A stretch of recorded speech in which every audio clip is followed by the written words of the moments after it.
Hello student, आपका हमारे इस क्लास 12 की केमिस्ट्री क्लास में बहुत बहुत स्वागत है। उम्मीद करते हैं सब अच्छे होंगे और अपने बोर्ड एग्जाम की तैयारी अच्छे से कर रहे होंगे। चलिए बच्चों, आज की क्लास शुरुआत करते हैं। देखो भाई, हमारा जो चैप्टर चल रहा है हाइलो एल्केन तथा हाइलो एरीन। तो हाइलो एल्केन हाइलो एरीन में सबसे पहले हम हाइलो एल्केन की बात कर रहे थे। तो हाइलो एल्केन में आज हम एक ऐसे टॉपिक को लेके आए हैं जो आपके बोर्ड एग्जाम में कई बार पूछा गया है और काफी ज्यादा इंपॉर्टेंट है। अक्सर जो है बोर्ड एग्जाम में ये देखने को मिलता है। हमारा आज का जो मोस्ट इंपॉर्टेंट टॉपिक है एथिल ब्रोमाइड। आप जानते हैं एथिल ब्रोमाइड का फार्मूला C2H5Br होता है। तो एथिल ब्रोमाइड को आज हम प्रयोगशाला विधि में बनाने की विधि देखेंगे और इसके जो प्रमुख रासायनिक गुण हैं इनको भी जानने वाले हैं। आप लोग वीडियो के अंत तक बने रहिएगा, देखना अभी तुरंत तैयार हो जाएगा और इसको आपको बार बार पढ़ने की आवश्यकता नहीं पड़ेगी। देखो बच्चों, आप ऑर्गेनिक केमिस्ट्री पढ़ रहे हो तो ऑर्गेनिक केमिस्ट्री पढ़ने में एक बात ध्यान रखना, डेली का डेली आप अच्छे से समझ करके पढ़िए। जब डेली आप समझ करके पढ़ोगे तो आपकी तैयारी रेगुलर होती रहेगी और जो चीजें तैयार हो जाए उसका रिवीजन आप बार बार करते रहिएगा, क्योंकि एक बार अगर याद हो जाए तो उसको भूलना मत। अगर भूल जाओगे तो आगे की बातें आपको समझ में नहीं आएगी।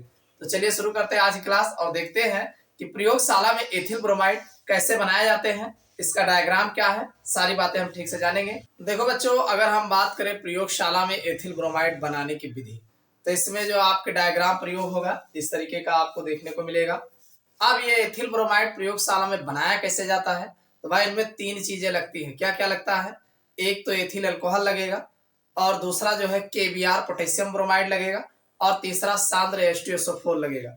यानी इन तीनों को मिला करके तब जो है प्रयोगशाला में एथिल ब्रोमाइड का निर्माण किया जाता है। बात समझ में आएगी नहीं? तो वही लिखे हैं और कोई अलग से थोड़ी लिख दिया है कि प्रयोगशाला में एथिल ब्रोमाइड जो है एथिल अल्कोहल को KBr तथा सांद्र H2SO4 के साथ गर्म करके बनाया जाता है।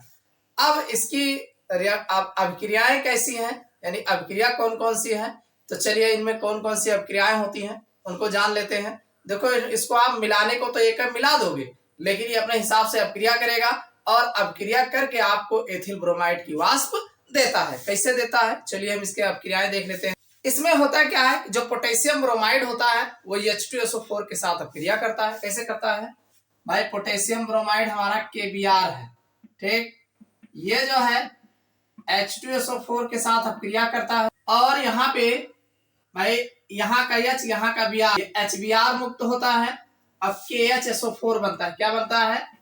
KHSO4 बनता है। समझिएगा, सबसे पहले स्टेप में क्या होता है कि ये हमारा पोटेशियम ब्रोमाइड H2SO4 के साथ अभिक्रिया करता है, HBr मुक्त करता है और KHSO4 बनाता है। ये पोटेशियम हाइड्रोजन सल्फेट, ये है हाइड्रोजन ब्रोमाइड बनाता है। समझ में आई बात? अब ये दूसरे स्टेप में जो हमारा एथिल अल्कोहल है C2H5OH, ये जो HBr बना है इससे अभिक्रिया करता है और फिर C2H5Br बनाता है, C2H5Br बनाता है और साथ में ये OH मिल करके H2O का निर्माण करते हैं। इतनी बात समझ में आए? यानी दूसरे स्टेप में ये हमारा जो एथिल अल्कोहल है HBr के साथ अभिक्रिया कर लेता है, एथिल ब्रोमाइड और जो है H2O बनाता है।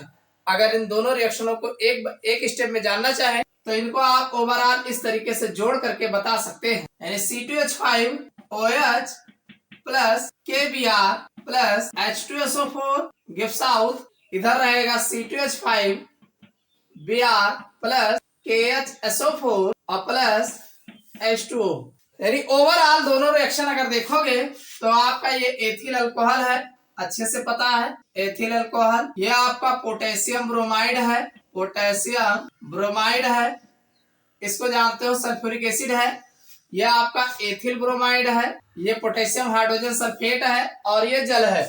तो इस तरीके से आपका जो है प्रयोगशाला में जो है एथिल अल्कोहल, पोटेशियम ब्रोमाइड और सल्फ्यूरिक एसिड के साथ मिलकर के एथिल ब्रोमाइड का निर्माण करते हैं।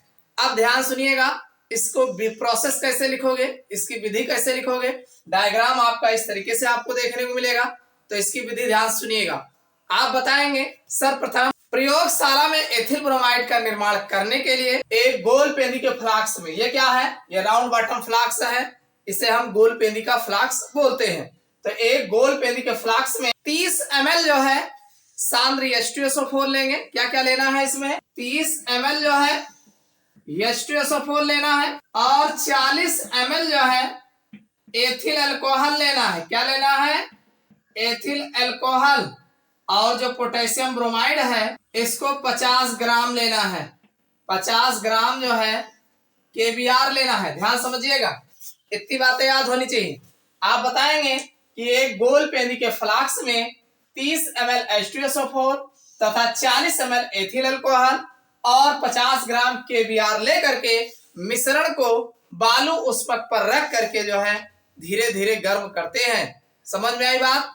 भाई ये क्या है? सैंड बाथ है, बालू उष्मक है, इस पर रख करके धीरे धीरे गर्म करते हैं जिससे एथिल ब्रोमाइड की वाष्प बनती है। क्या बनेगी? एथिल ब्रोमाइड की वाष्प बनती है और इस वाष्प को निकास नली की सहायता से भाई यहां से उड़ेगा, तो उड़ने के बाद ये हमारा कंडेंसर है, संघनित्र, हिंदी में संघनित्र बोला जाता है। इस वाष्प को संघनित्र में प्रवाहित करते हैं जहां पर इसे द्रवित कर लिया जाता है और फिर मतलब ठंडे जल में जो है इसको प्रवाहित करते हैं, यानी भेजते हैं। ठंडे जल में जो है इसे एकत्रित कर लेते हैं। किसे? एथिल ब्रोमाइड को जो है ठंडे जल में एकत्रित कर लेते हैं। ये ग्राही है, रिसीवर जिसे बोलते हैं। यहाँ जो है ये बूंद बूंद करके जैसे तेल आयल होता है, ये आयल जैसा ही ठंडे जल में यहाँ एकत्रित कर लिया जाता है। समझ में आई बात कि नहीं? इतना ही लिखना है, और क्या लिखना है आप बताएंगे। सर्वप्रथम गोल पेंदी के फ्लास्क में 30 ml सांद्र H2SO4 तथा 40 ml एथिल अल्कोहल और 50 ग्राम केबीआर लेकर के बालू उष्मक पर रख करके धीरे धीरे गर्म करते हैं जिससे एथिल ब्रोमाइड की वाष्प बनती है, जिसे संघनित्र में भेजकर द्रवित कर लेते हैं और ठंडे जल में फिर जो है इसे एकत्रित कर लिया जाता है। इतनी बात समझ में आ गई? तो ये तो हो गया प्रयोगशाला में एथिल ब्रोमाइड कैसे आपको लिखना है और किस तरीके से डायग्राम बनाना है। अब बात आती है जो आपका एथिल ब्रोमाइड है, इसमें जो है भाई HBr हाइड्रोजन ब्रोमाइड हो सकता है, HBr भी उड़ के चला गया हो तो HBr की, और साथ में एथिल अल्कोहल की अशुद्धियां जो है इसमें आपको देखने को मिलती है। तो इन अशुद्धियों को कैसे दूर करेंगे, चलिए हम स्टेप बाय स्टेप बता देते हैं, ध्यान रखिए। देखो भाई, चलिए देखते हैं एथिल ब्रोमाइड की अशुद्धियों को दूर कैसे करेंगे। तो भाई अशुद्धियों को दूर करने के लिए तेल जैसा तैलीय द्रव होता है, तो इसे पृथककारी कीप द्वारा पहली बात तो अलग कर लेते हैं। भाई ठंडे जल में इसको भेजे रहते हैं तो ठंडे जल में इसको अलग कर लेते हैं, और अलग करने के बाद सबसे पहले जो हमारा एथिल ब्रोमाइड होगा Na2CO3 से कई बार धुलते हैं, कई बार धुलते हैं। यानी जो एथिल ब्रोमाइड होता है इसको हम Na2CO3 से कई बार धुलते हैं। फिर इसे निर्जल करने के लिए CaCl2 से सुखाकर आश्वित करते हैं, सुखाकर जो है आश्वित करते हैं, जिससे 38 से 39 डिग्री सेल्सियस पर एथिल ब्रोमाइड प्राप्त होता है। कहने का मतलब ये है कि भाई इसमें जो भी अशुद्धियां होती हैं इनको दूर करने के लिए सबसे पहले Na2CO3 द्वारा कई बार धुलते हैं और फिर धुलने के बाद CaCl2 से धुल करके फिर इसका आसवन करते हैं, और जब इसको आश्वित करते हैं तो 38 से 39 डिग्री सेल्सियस पर जो है शुद्ध जो है एथिल ब्रोमाइड प्राप्त होता है। तो समझ में आ गया होगा कि प्रयोगशाला में एथिल ब्रोमाइड का निर्माण किस प्रकार किया जाता है, इनमें होने वाली अभिक्रियाएं कौन कौन सी है, इसका डायग्राम क्या है और इसका शुद्धिकरण कैसे किया जाता है। चलिए अब हम इनके जो प्रमुख रासायनिक अभिक्रियाएं हैं जो आपके बोर्ड एग्जाम में पूछे गए हैं इनको भी जान लेते हैं। देखो बच्चों, अगर हम बात करें एथिल ब्रोमाइड के रासायनिक गुण, तो एक बात आप ध्यान रखिएगा, हमने आपको हाइड्रोएल्केन के रासायनिक गुण पढ़ाए हैं। अगर आप लोगों ने नहीं देखा है तो नीचे डिस्क्रिप्शन में प्लेलिस्ट मिल जाएगा, वहां जा करके आराम से हाइड्रोएल्केन के रासायनिक गुणों को आप देख करके जितने भी रासायनिक गुण बनते हैं वो लगभग एथिल ब्रोमाइड पर भी लागू होते हैं। तो ज्यादा आप परेशान मत होइएगा, वहां जाकर के देख लीजिएगा, पढ़ लीजिएगा, वही रासायनिक गुण यहाँ भी लागू होता है। तो ये जो इंपॉर्टेंट है एग्जाम में पूछे गए हैं उनकी हम चर्चा हम यहाँ पर कर लेते हैं कि एथिल ब्रोमाइड के प्रमुख रासायनिक गुण कौन से हैं, या जो है 2 रासायनिक गुण भी बताइए। तो चलिए हम 2 रासायनिक गुण देख लेते हैं। पहला रासायनिक गुण है एथिल ब्रोमाइड की अभिक्रिया जो है सोडियम मेथॉक्साइड के साथ। तो चलिए देखते हैं सोडियम मेथॉक्साइड के साथ कैसे अभिक्रिया करता है। भाई एक चीज तो आपको पता है, एथिल ब्रोमाइड मतलब C2H5Br की अभिक्रिया आप कराएंगे सोडियम मेथॉक्साइड भाई CH3ONa, यह आपका सोडियम मेथॉक्साइड है। इनके साथ जब आप हीट करेंगे तो इधर का Na इधर का Br निकल जाएगा, तो बचा क्या, CH3O C2H5। भाई यही तो बचा है, आपका CH3 बचा है, O है और फिर C2H5 है और साथ में NaBr जो है निकल के गया है। भाई इधर का Na इधर का Br निकल जाएगा तो ये बचेगा, इसका नाम है एथिल मेथिल ईथर। क्या नाम है, एथिल मेथिल, और बीच में ईथर समूह है ना, ईथर इनको जानते हो, सोडियम ब्रोमाइड। तो आपको लिखना क्या है, ये है सोडियम मेथॉक्साइड। क्या है ये, सोडियम मेथॉक्साइड। ये सोडियम मेथॉक्साइड है, इनको जानते हो एथिल ब्रोमाइड। बताना पड़ेगा, इतना तो पता है एथिल ब्रोमाइड की अपक्रिया करा रहे हो, ठीक है। तो एथिल ब्रोमाइड की अपक्रिया सोडियम मेथॉक्साइड के साथ कराते हैं तो एथिल मेथिल ईथर प्राप्त होता है। समझ में आ गई बात, इंपॉर्टेंट है, जाने रहना। चलिए अगला रिएक्शन देख लेते हैं। अगली अपक्रिया है अल्कोहलीय पोटेशियम हाइड्रोसल्फाइड से अपक्रिया। किससे अपक्रिया, अल्कोहलीय पोटेशियम हाइड्रोसल्फाइड से अपक्रिया। चलिए देखते हैं।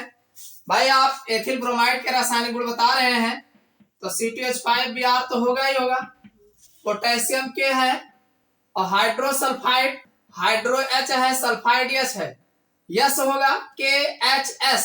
और ये कैसा होगा, एल्कोहलिक होगा।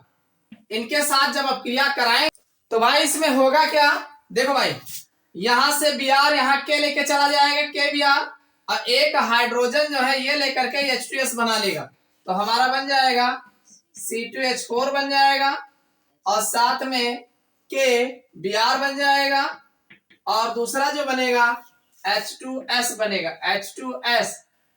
ये आपका क्या है, एथीन है। क्या है, एथीन, जिसे आप एथिलीन जानते हैं। तो आप बताएंगे, क्या बताएंगे कि जब हम एथिल ब्रोमाइड की अपक्रिया पोटेशियम हाइड्रोजन सल्फाइड से कराते हैं तो हमें एथीन प्राप्त होता है। क्या बनता है, एथीन प्राप्त होता है, जिसे आप एथिलीन कहते हैं। C2H4 यह आपका एथिलीन है, यानी CH2 डबल बॉन्ड CH2 जिसे बोलते हैं।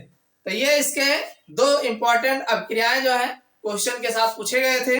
तो उम्मीद करता हूं ये सारे रिएक्शन आपको समझ में आ गए होंगे और प्रयोगशाला में एथिल ब्रोमाइड का निर्माण भी समझ में आ गया होगा।